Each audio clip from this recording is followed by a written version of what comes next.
President von der Leyen and I stand united with the people and leaders of all communities across Northern Ireland.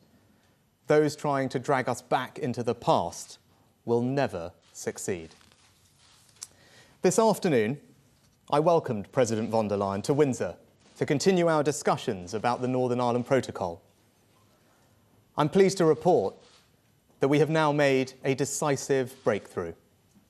Together, we have changed the original protocol and are today announcing the new Windsor framework. Today's agreement delivers smooth-flowing trade within the whole United Kingdom, protects Northern Ireland's place in our union, and safeguards sovereignty for the people of Northern Ireland. Now, these negotiations have not always been easy, but I'd like to pay an enormous personal tribute to Ursula for her vision in recognising the possibility of a new way forward. And to my colleagues, the Foreign and Northern Ireland Secretaries, for their steadfast leadership. The United Kingdom and European Union may have had our differences in the past, but we are allies, trading partners and friends, something that we've seen clearly in the past year as we joined with others to support Ukraine. This is the beginning of a new chapter in our relationship. For a quarter of a century, the Belfast Good Friday Agreement has endured because, at its heart, is respect for the aspirations and identity of all communities. Today's agreement is about preserving that delicate balance and charting a new way forward for the people of Northern Ireland. I am standing here today because I believe we have found ways to end the uncertainty and challenge for the people of Northern Ireland. We have taken 3 big steps forward. First, today's agreement delivers the smooth flow of trade within the United Kingdom. Goods destined for Northern Ireland will travel through a new green lane with a separate red lane for goods at risk of moving onto the EU. In the green lane, burdensome customs bureaucracy will be scrapped. It means food retailers like supermarkets, restaurants and wholesalers will no longer need hundreds of certificates for every lorry. And we will end the situation where food made to UK rules could not be sent to and sold in Northern Ireland. This means that if food is available on supermarket shelves in Great Britain, then it will be available on supermarket shelves in Northern Ireland. And unlike the protocol, today's agreement means people sending parcels to friends or family or doing their shopping online will have to complete no customs paperwork. This means we have removed any sense of a border in the Irish Sea. Second, we have protected Northern Ireland's place in the Union. We've amended the legal text of the protocol to ensure we can make critical VAT and excise changes for the whole of the UK, for example on alcohol duty, meaning our reforms to cut the cost of a pint in the pub will now apply in Northern Ireland. The same quintessentially British products like trees, plants and seed potatoes will again be available in Northern Ireland's garden centres. Onerous travels on pet requirements have been removed. And today's agreement also delivers a landmark settlement on medicines. From now on, drugs approved for use by the UK's medicines regulator will be automatically available in every pharmacy and hospital in Northern Ireland. Third, today's agreement safeguards sovereignty for the people of Northern Ireland. The only EU law that applies in Northern Ireland under the framework is the minimum necessary to avoid a hard border with Ireland and allow Northern Irish businesses to continue accessing the EU market. But I know that many people in Northern Ireland are worried about being subject to changes in EU goods laws. To address that, today's agreement introduces a new Stormont break. Many had called for Stormont to have a say over these laws. But the Stormont break goes further and means that Stormont can, in fact, stop them from applying in Northern Ireland. This will establish a clear process through which the democratically elected Assembly can pull an emergency brake for changes to EU goods rules that would have significant and lasting effects on everyday lives. If the brake is pulled, the UK government will have a veto. This gives the institutions of the Good Friday Agreement in Northern Ireland a powerful new safeguard based on cross-community consent.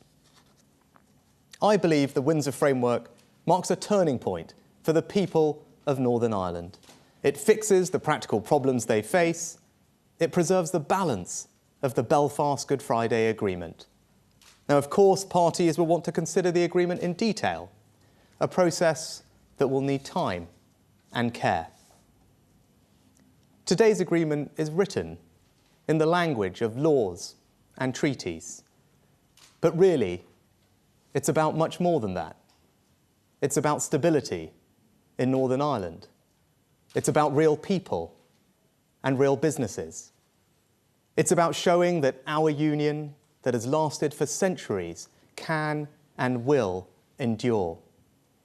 And it's about breaking down the barriers between us, setting aside the arguments that for too long have divided us, and remembering that fellow feeling that defines us, this family of nations, this united kingdom. Thank you. Ursula. Good afternoon. Prime Minister dear Rishi. It is an honor and a pleasure to be here in Windsor with you. And it is with a great sense of satisfaction that we stand here together.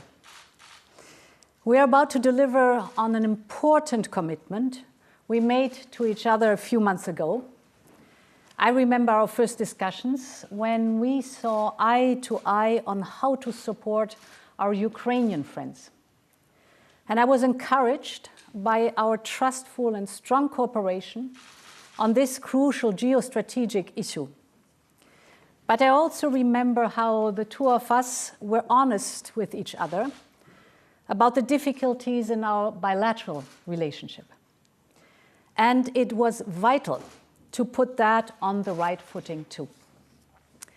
We committed to work hard together to do so. We knew that for us to be able to make the most of the potential of our partnership, solutions were needed for the issues around the protocol on Ireland and Northern Ireland. We knew it was not going to be easy. We knew we needed to listen to each other's concerns very carefully. Above all, we had to listen to the concerns of the people of Northern Ireland. We knew we had to work hard with clear minds and determination, but we also both knew, dear Rishi, that we could do it because we were both genuinely committed to find a practical solution for people and for all communities in Northern Ireland. Today, we can take pride in the fact that we have delivered on that commitment. Because today we have reached an agreement in principle on the Windsor Framework. The Windsor Framework lays down new arrangements on Ireland and Northern Ireland. This new framework will allow us to begin a new chapter. It provides for long-lasting solutions that both of us are confident will work for all people and businesses in Northern Ireland. Solutions that respond directly to the concerns they have raised. Prime Minister, we worked hard across a wide range of areas. The new arrangements are delivering a comprehensive package so that we can address in a definitive way the issues faced in everyday lives. I will only mention two examples that I find most telling. Indeed, the new Windsor Framework will ensure that the same food will be available on supermarket shelves in Northern Ireland as in the rest of the UK. And furthermore, the new Windsor Framework will permanently enable all medicines, including novel ones, to be available in Northern Ireland at the same time, under the same conditions across the UK. For this to work, we have agreed on strong safeguards like IT access, labels, and enforcement procedures that will protect the integrity of the European Union's single market.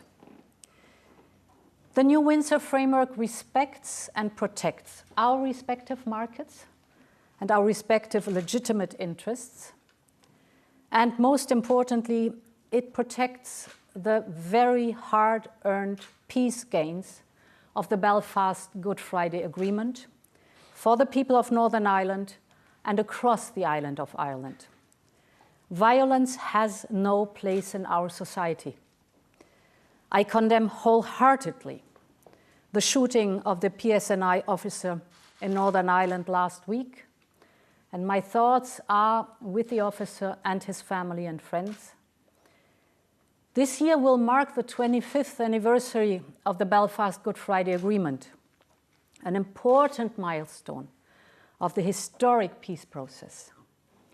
The new Windsor framework is here to benefit people in Northern Ireland and support all communities celebrating peace on the island of Ireland. And this is why I believe we can now open a new chapter in our partnership. A stronger EU-UK relationship, standing as close partners, shoulder to shoulder, now and in the future. Many thanks. Thank you, Ursula. We have time for some questions from the media. Could I start with the BBC? Thank you. Chris Mason, BBC News. If the Democratic Unionist Party don't go back into government in Northern Ireland after all of this, does it ultimately amount to a failure? Question to both of you. Well, Chris, I think today marks a turning point for Northern Ireland. I've spent a lot of time listening to communities there, businesses there, the unionist community as well, understanding their concerns, and I believe that today's framework addresses them. It ensures that we can move goods freely around our UK internal market, it protects Northern Ireland's place in the Union, and it safeguards sovereignty for Northern Ireland's people. But I also recognise that parties and communities across Northern Ireland will want to take the time to consider the detail of what we're announcing today, and we should give them the time and the space to do that, and I fully respect that. But I believe that what we have achieved today is a real breakthrough, and it's now for the parties to consider that and decide themselves how to take it forward and build a better future for people in Northern Ireland. I think it's historic what we have agreed today and what we have achieved. And indeed, a lot will happen. The establishing of the green lane, for example, and the red lane for goods, the reducing of an amount of paperwork, reduced customs and checks on the ground, sharing customs data, information in real time. All these will drastically facilitate when implemented. It's a big step forward. And I think what is exceptional is that we managed to find an agreement for solutions that will protect our respective single markets. And this is a lot, and therefore I really want to thank for the excellent cooperation, and I really want to thank our teams also for all the time they've invested, all the knowledge. The result is extraordinary. I'd echo what Ursula said about thanking our teams. And actually, Chris, to just building on what Ursula said, often we focus on the politics of situations, Westminster and all the rest of it, but this is about the people of Northern Ireland, about the communities, about the businesses there, and what's best for them. And I believe that the Windsor framework that we've agreed today really resolves the challenges that had been raised. It resolves all the practical issues on the ground. It puts people in charge of their destiny, and that's why it represents such a major breakthrough. And I hope everyone can recognise that and take the time to consider it. But this framework will start making a positive difference to people's lives in Northern Ireland almost immediately. And regardless of all the politics of this, I think that is something that hopefully all of us can recognise and celebrate. Can we turn next to RTE? Hello, John Carrain from RTE here. The unionists say they want to be treated the same, and it's to both leader. They want to be treated the same as any other part of the UK. However, Northern Ireland is the only part of the UK that shares a land border with the EU. So there will have to be some differences for Northern Ireland compared to the rest of the UK. Do you believe the unionists will accept different treatment? And can you point to how, for instance, the European Court of Justice will have jurisdiction in Northern Ireland? Do you want me to take that first, Ursula? I'll just echo what I just said, John, actually, about, yes, of course, politics matters, and parties in Northern Ireland, unionist communities, will want to take the time to consider what we've announced today, digest the detail, and we should give them the time and the space to do that. But if you focus on people, on families, on communities, on businesses, I think people will see that the framework we've agreed today delivers significant improvements in almost every aspect of their lives that have seen disruption and challenge from the protocol. And that is something that I think can be celebrated and recognised, and that benefit will start coming very quickly. Now, there are a range of things that I heard when I talked to communities in Northern Ireland, and because of the breadth and the comprehensive nature of this framework, and you heard some of it in my remarks earlier, I think we're addressing all those practical challenges and indeed safeguarding sovereignty as well. And I know that's something that's particularly important to communities in Northern Ireland. With regard to the role of EU law, to recognise that with the consent of people in Northern Ireland has access to the single market, and I think we all collectively share an ambition to avoid, as you say, a hard border between Northern Ireland and the Republic. And that's why there's a role for EU law in Northern Ireland, but that happens with consent, and as a result of the agreements that we've reached today, there is further democratic accountability of that role of EU law with the new Stormont break, which provides a very powerful mechanism for the Stormont institution to use when it has concerns. And I think that is really important part of correcting the democratic deficit that existed and providing reassurance to everyone in Northern Ireland that they are in control of their own destiny. Yes, indeed, the European Court of Justice is the sole and ultimate arbiter of EU law. That's natural because it's prescribed by the EU legal order. So the ECJ will have the final say on EU law and single market issues. But we have, in this Windsor framework, worked hard on the rules that existed before, not only the ECJ on EU law, but also the arbitration panel on not EU laws. And this includes the new Stormont break, which is based on the petition of concern that comes from the Good Friday Agreement. So we have built on this peace process the next step. We've kind of leveled up or improved the overall mechanism. I think important is in our Windsor framework that we are putting also in place several mechanisms that should avoid having to resort to the Stormont break, which is an emergency mechanism. So extensive consultations with the UK and Northern Ireland stakeholders on new EU laws, but also consultations of the EU by the UK on UK planned regulatory changes. This is important for us. And with view on Ireland, of course, there has always been the full commitment, and there is the full commitment of the European Union to safeguard the Belfast Good Friday Agreement in all its dimensions.